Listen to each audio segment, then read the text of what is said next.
we're back, my lady. Oh, you're back a lot sooner than I expected.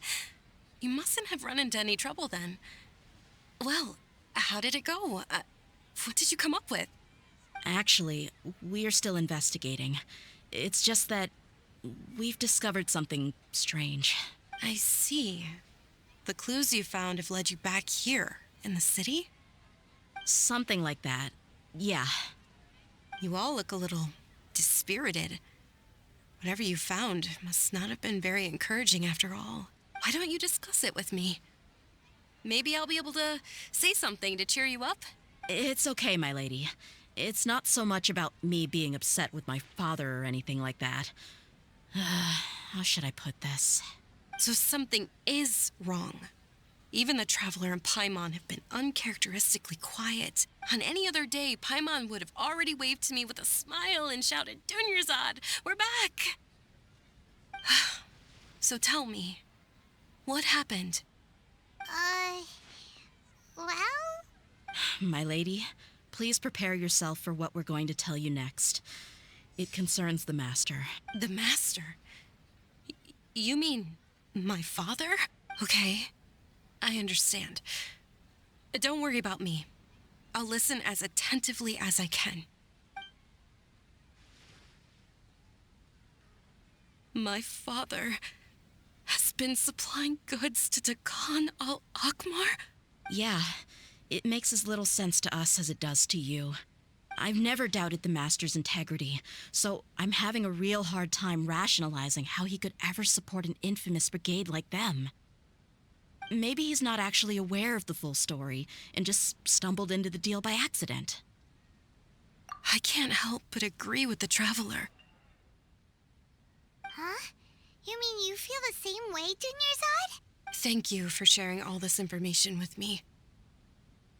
Since you've told me everything you know, I should also tell you about some doubts that I've been harboring for quite a while. In the past, I thought that my father hired a bodyguard for me so that I wouldn't run away and get lost. However, there are plenty of capable mercenaries in the Corps of 30. Why did my father go out of his way to hire Dia? About that. Well, the Homayanis really needed bodyguards, so they reached out to the Blazing Beasts. Later, the Master told me that I was one of the best mercenaries he'd ever seen, and that I should stick around to become one of his bodyguards. He offered me a pile of mora, so I just signed on. Well, but that didn't really answer my question. Just think about it. Why did my father specifically reach out to the Blazing Beasts? Maybe the Corps of 30 just didn't have anyone available, or maybe someone recommended us. I've never given it too much thought. I think I get what you're saying. You think none of this was a coincidence. Precisely. At first glance, nothing seemed strange or out of place. If my father had always been in contact with Dakan al-Akmar, then it would make sense for him to bring Dia into our house. You mean the goal all along was to get Dia to be your bodyguard? No, that's too much of a stretch. I cut all ties with my father a long time ago. He has no control over my life anymore. But that still doesn't rule out the possibility that your father has still been trying to influence your life without you knowing. So, the Master was not likely an innocent victim in all of this? Sorry we put all this on you so suddenly, Dunyarzad. It's okay, Paimon. I should actually be thanking you. Regardless of his reasons, if my father has truly been funding a violent group of mercenaries, then it's my duty to bring him back to reason. But is that really the right thing to do? My father has committed many atrocities and deserves all the punishment that he has coming to him. I have zero sympathy for him. You may call me an ungrateful child, but my feelings will remain the same. However, the Homayani family has treated me with nothing but generosity and kindness. If we decide to investigate this further, we could end up implicating the entire Homayani family. I would be biting the hand that's fed me over all these years. Dia. It's all right, Dia. If anyone were to ask, you could always just say that I'm the one who instructed you to get to the bottom of this. You don't have to do that, my lady. I'm not conflicted because I'm afraid of taking responsibility. Besides, you're the one we should all be worried about right now. Hey, it's still too early to give up hope. What was the thing about friendship again? Right, yeah, trust! You said that yourself, Dia. Besides, there's no point on getting all riled up before we've confirmed all the facts. Thank you, everyone. That makes a lot of sense. I guess I should always remember the trust that I've placed in people. In which case, my lady, could you ask the master to come out and have a chat with us? Sure thing. I also hope he'll be able to give us a logical explanation. Usual place? Ah, right.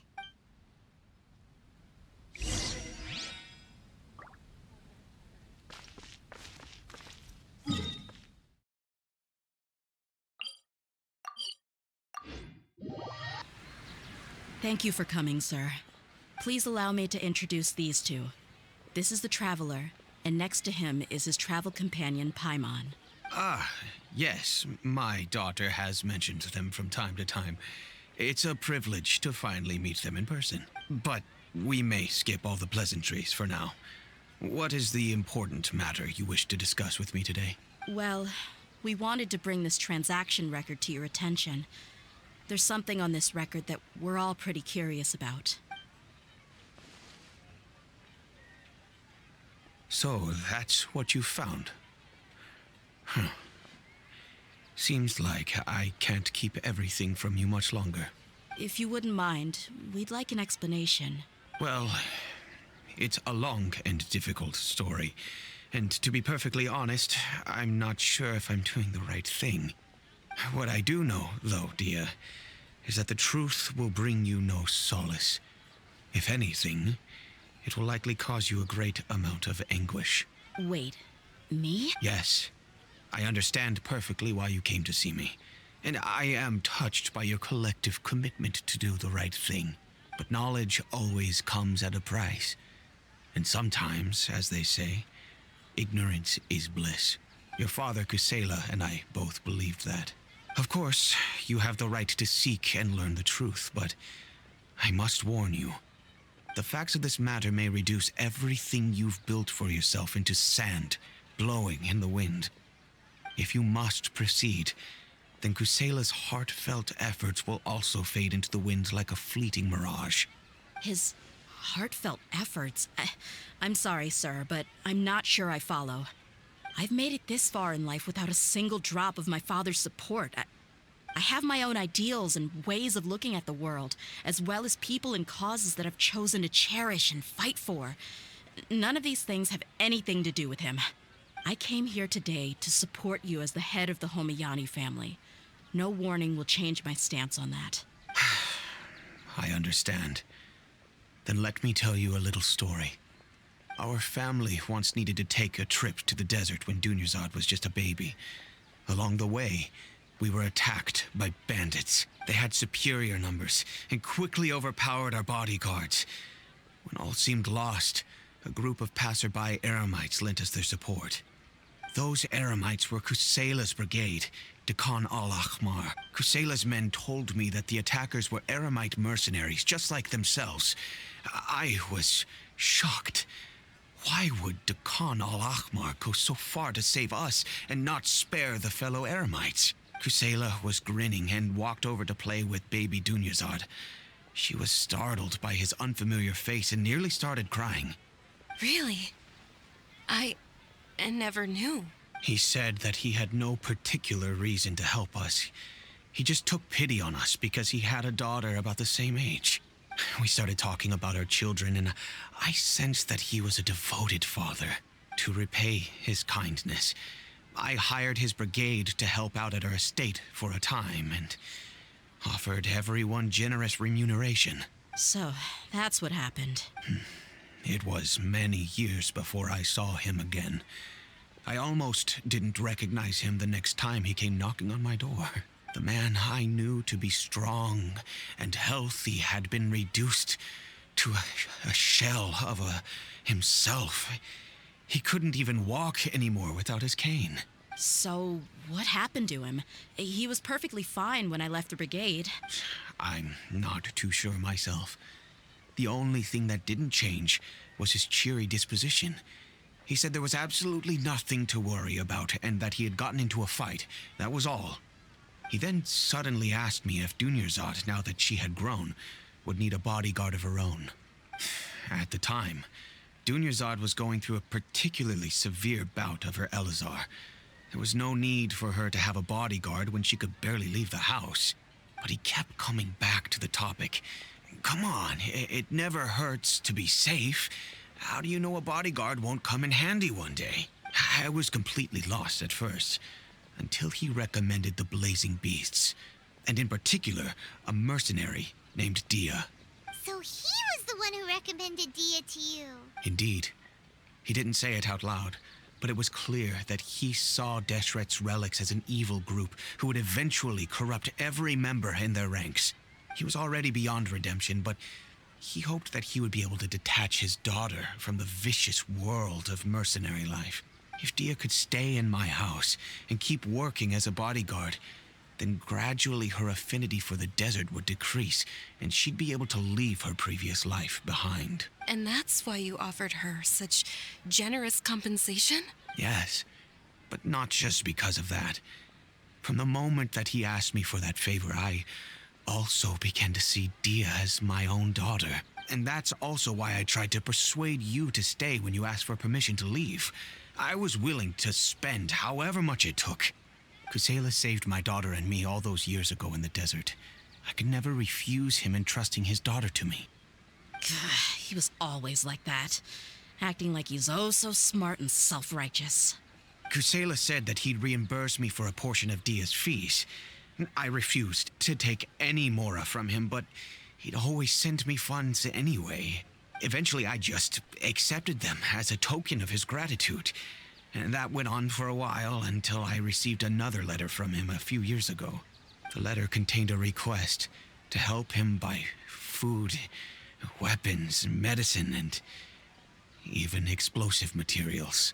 Wait, isn't that around the time that Dakan al-Ahmar started becoming more aggressive? That's right. When I started to hear some nasty rumors, I became wary. I wanted to meet him face to face to discuss things, but by then, he was no longer receptive to my requests to talk. If I had to guess, it's probably because he doesn't want to put Dia at risk. That thought occurred to me as well. I figured that he probably came to me for help because he had nobody else to turn to. After some deliberation, I decided to send him some food and medicine. I turned down all his requests for explosives and weaponry. I am aware that even such a reduced gesture of support could lead to others coming to harm, but I could not simply reject his plea for help. In the end, it probably was the wrong decision. I plugged my ears to the rumors and just chose a solution that made me feel least guilty about myself. If you can, please tell me where he is now. None of the things he's doing right now make any sense if he's just trying to keep me from getting tangled up in his world. If all he wants to do is steer clear of me, then maybe he shouldn't have brought me into this world in the first place. Oh no, Dia, please don't feel that way. I'm just angry because I can't wrap my head around any of his actions. Another way? I don't know. I knew him, and he was nothing more than a childish brute. I can't understand what's going through his head, but I guess you do have a point. We haven't uncovered the whole truth yet. We still need to figure out his exact actions and reasoning for these last few years. I'll do my best to help. Of course, anything between the two of you would need to be resolved between you and him. I don't know Kusela's exact whereabouts. Outside of supplying his brigade with some goods, I tried my best to avoid getting involved any further with him. However, there's a man on the list named Jawed. He used to be a mercenary in the desert and is now a member of the Corps of 30. He's responsible for supplying weapons and liaising with the Dakan al-Ahmar's merchant caravan. I think he should know Kusela's whereabouts. I've heard that he likes to have a few drinks alone and enjoy the cool wind at night outside the tavern. Understood. Thank you, sir. Then I guess this is bye for now, unless... I'll stay and be with my father here. To be honest, I'm still a little dazed and haven't finished processing everything quite yet. My father has indeed done something wrong, but if I think about it, I'm also not sure if there was a right way to handle this problem. I feel like our only course of action is to turn everything we know over to the core of 30 and let... Yes. I am prepared to accept whatever verdict they choose. It's time to face my mistakes.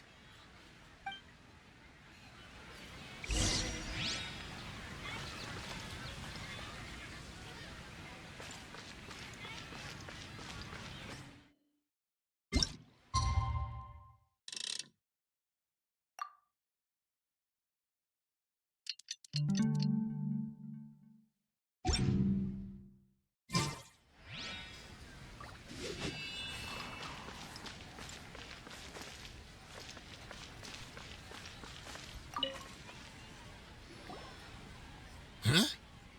Who are you guys? I know what you've been up to. Smuggling weapons to violent brigades in the desert while working for the Corps? Pretty bold, if you ask me. Shh! Keep your voice down. How do you know all that? Come with me. We should take this elsewhere. I'll be happy to talk things over once we're somewhere private.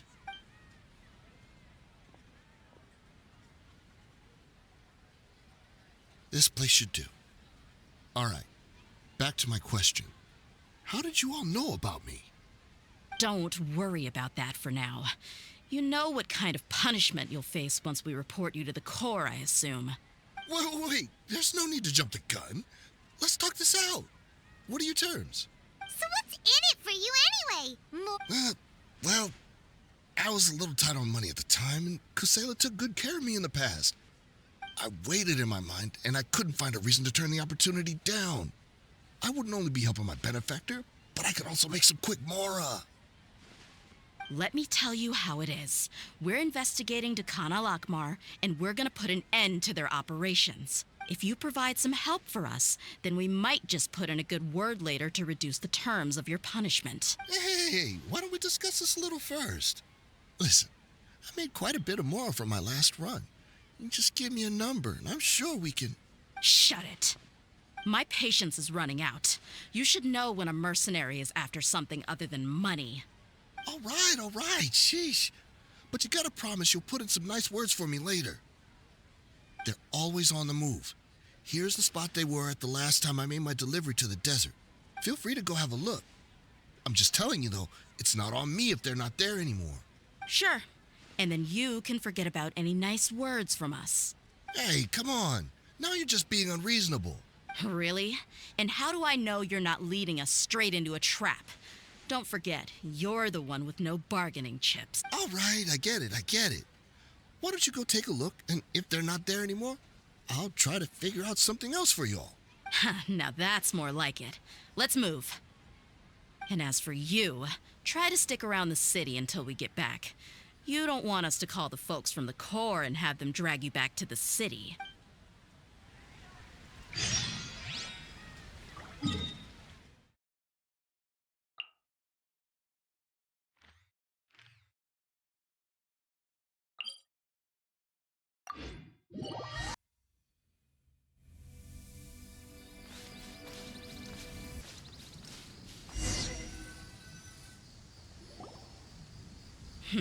Seems like we're in luck.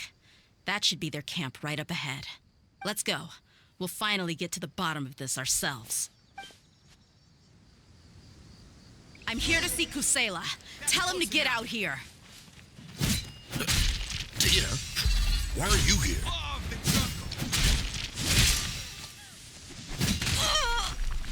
Let's get it on!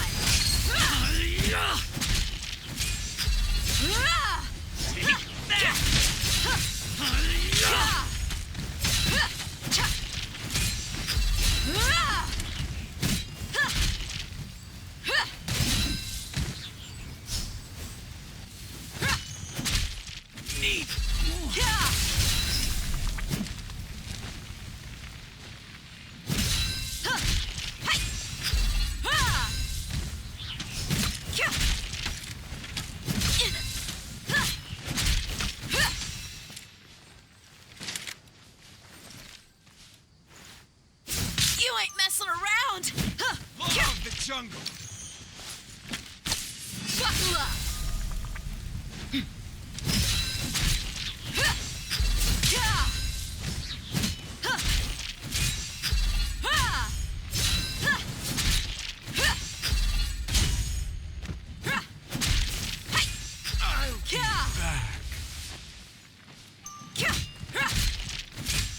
Haven't you all done enough? Oh, so are you also here to stop us? Stay out of this. It's got nothing to do with you.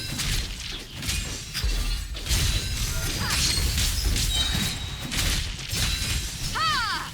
Cha! You asked for it.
She's so strong.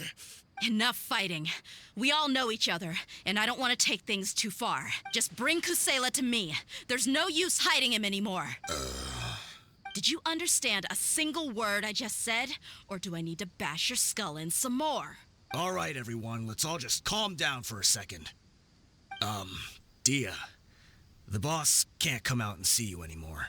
He died a long time ago. What? Seems like you've been out of the loop for a while. Guess that's for the best, though. At least, that's what the old man wanted. When did he die? What happened to him? A few years ago, Kusela broke up Dakan al-Ahmar and went to the Deshret's Relics headquarters by himself. So is that when you guys started acting up? We would prefer to call it taking revenge. Every last person in Deshret's Relics must pay in blood for what they did. Let me start from the beginning. Dia, do you know how the head of the Relics maintained order internally? Overwhelming strength and unquestionable authority? Those were a part of it, yes. But just those on their own weren't enough. They had another tool at their disposal. They called it a person's record, regardless of whether they joined by their own will or were coerced. Every person in Deshret's Relics were forced to leave a record of themselves at headquarters. Whether it be their deepest sin, some unforgivable act, or their most immoral exploit, the record served both as a symbol of loyalty and the perfect material for blackmail. That's precisely it. Every one of us have a record. Me, Bashar, Tikriti, and all the boys who grew up with Dia and ended up joining our ranks. But you, Dia, you were never asked to provide a record, were you? I never even knew this was a requirement. You were probably the only person in all of Deshret's Relics who didn't know about it. Ever since you were born, Boss had been trying to shield you from this organization's sinister rules. Not only that, but he also banned all of us from committing any nefarious acts. He said he'd take care of the dues we had to pay regularly to headquarters. But in the end, he was just an ordinary person. What could he do? He was forced to go to headquarters again and again to account for missed dues and incomplete records. We all knew he was doing that for you. He wanted to get you out of this world, no matter what it took. And that's why he became a shell of himself and couldn't walk without a cane. Wait, but that doesn't make any sense. I didn't know about any of this, and I'd never seen him get injured or beaten. Because you were too young at the time. How would you ever tell between wounds from a beating and wounds from battle? When you left home after that final argument with him, he seemed to age by a decade overnight. Even his hair went gray. So even the blazing beasts were... Yep. It was all his doing. Had he not arranged them to come to you, you probably would have been reduced to a pulp before you ever left the desert. A few years ago, Boss said he needed to make another trip to headquarters. He was already pretty weak then, and we all assumed he was going to get beaten again. I suggested that he hand the role of leadership over to me, but he said there was no longer any need, since the Khan al-Ahmar would soon be no more. His words made no sense to me, but that night, we heard that a massive fire tore through headquarters and razed everyone's records to ash. Everyone gained their freedom that night. Many members fled, not just from our ranks, but from the other brigades as well. But how could we leave with a clear conscience? All of us who knew exactly what had happened. The boss can't have just died for nothing. Those heartless jerks at headquarters took him from us. From that point on, the sole purpose of the Khan al-Ahmar became revenge. The big fire that boss started was quite a blow to headquarters' strength. It's given us the opportunity to launch our attack. Even though we're outnumbered, we vowed to see our revenge through to the very end. There were people from headquarters who changed their names and went into hiding. Some fled to other brigades, and others escaped to the rainforest. But we won't let any of them escape our wrath. They'll all pay for what they've done. We've suffered plenty of losses as well. To keep going, we need an enormous amount of supplies. All we can do is exchange our loot from Mora, and then use that to get supplies. We forged Boss's handwriting and sent out many letters to his former friends. Thankfully, many people were willing to come to our aid. We were also able to attract many mercenaries who shared our goal. We've endured unspeakable pain to win many impossible battles. Deshret's relics have become weaker and weaker, and now we finally have an opportunity to directly strike their headquarters. Paimon doesn't know what to say anymore. We do know right from wrong, but we were sinners from the very beginning. We do not deserve the freedom that the boss won for us with his life. Boss always loved his old-fashioned hero stories. Those tales about sacrificing yourself to save the world. We used to always laugh at him for it. But in the end, he really went and lived those stories out himself. As for me, I never considered myself a hero. We're all the lowest of the low. We have no right to even imagine such an existence. But maybe those hero stories he liked foreshadowed everything that was to come. The spirit of the hero touched all those he had saved, and more people joined his cause. Maybe we were all just acting along with the play in the beginning. But as we acted the parts and recited the lines, we were drawn in. And now, we want to see the story through to the end. I'm sorry, Dia. I know you always found us insufferable ever since you were young. Just think of this as a madman ranting. I'll go with you. Huh? Dia? You want to go with them? I grew up with these guys, and I know they're not bad people. It's just that some situations get so bad that it's difficult to tell good from evil. All I know is that Deshret's relics must be destroyed. Furthermore, I want to go see the place for myself. I want to know if my father is still there. I know you don't want to get involved in this, so there's no need for you to tag along. I can do this on my own. Yeah. Paimon feels like we'd only regret it if we don't see this through to the end. Thank you. We'll be a lot stronger together with you. I bet Boss would lose his mind if he ever knew you'd join us at the very last moment like this. Considering all the losses and injuries we sustained, we can't afford to turn down someone as powerful as you. He can think whatever he wants. But the fact is, I owe him this much.